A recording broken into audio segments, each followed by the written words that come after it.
Okay, I said the next video is going to be Starlink, and that is what it is. So let me show you how we got our Starlink set up, how we have the post done, how we got it going in through the side wall, and the setup inside works really well. Uh, my buddy John, I know you'll be watching this, he put me onto the pole and all the attachments and stuff. That has worked out really well. Found the side plug that goes through the wall, found it on Amazon. Uh, I think he's going to want to see this part of it. And then the router came from Amazon, and of course the regular Starlink stuff. And you don't have to have a router.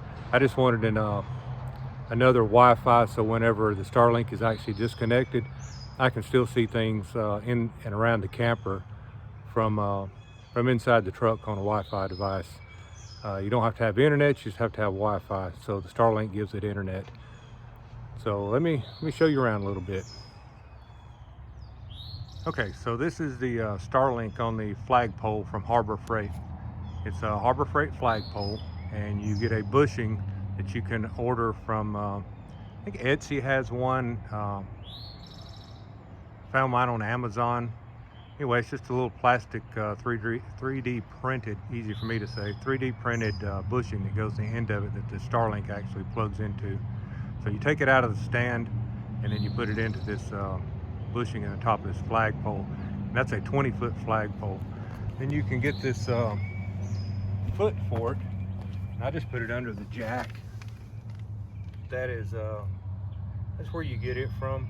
Again, I ordered mine off Amazon. I probably could have went straight to the distributor, but that's where I got it from. And then I wanted to be able to bring it in through the side without having to mess the cable up all the time. So this is a waterproof connection. It actually disconnects right here. You push this button down and it unplugs, and it's waterproof. So all you do is you cut your cable.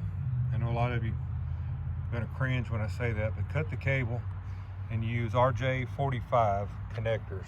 That's RJ45. It's like regular network connectors.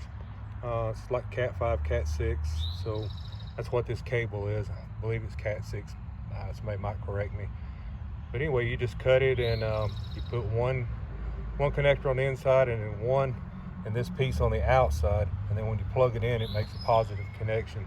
All you got to do is just make sure your wires are color to color as you put them back together. Really not a big deal. All right, let me take you inside.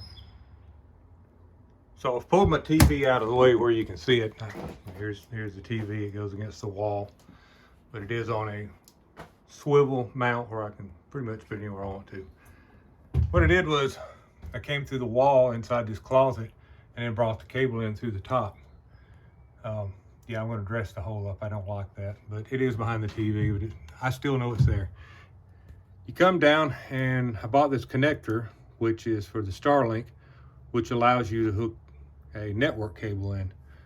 So you can come on down and go to your Starlink router, but with that extra piece, you can now hook up a Wi-Fi. So I've hooked up a Wi-Fi connection inside the trailer now. So now I have Wi-Fi for any device I want to hook up to it.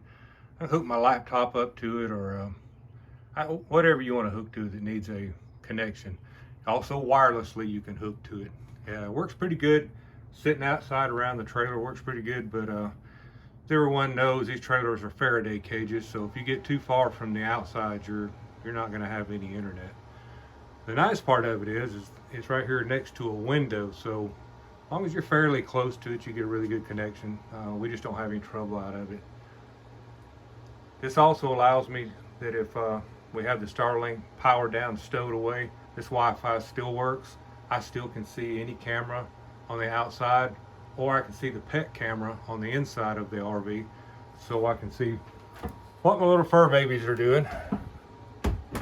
So you might think about doing that if you do this. It's just something else we did. And this is with the TV stowed away, so we're in ready to go mode here.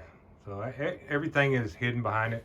Like I said, if you look up real high, you can see the hole. I don't like that, so I am going to do something about it. Probably put a nice grommet or something in it. Everything else sits here, no problem, travels fine.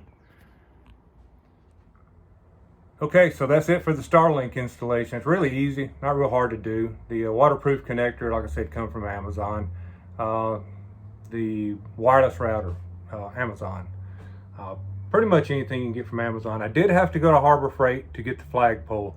Couldn't find it online anywhere, and Harbor Freight will not ship it because it's too long. So you'll have to go to Harbor Freight. 69 bucks, plus whatever the tax is wherever you're at. Really simple. You can get the foot that I've got it, and you put it under a tire. I put it under the tongue jack most of the time. It's just really easy. Thanks again, John, for the tip. That was awesome. I've been doing it the hard way, so to get the bushing off of Etsy, I believe I said it was, or Amazon. It's really cheap. I forget how much I paid for it, but it's next to nothing. So really, it was really easy. So anyway, you get yours done and post pictures of it. Let us see it. Give us a thumbs up, subscribe, go hit the bell and see what I'm doing next.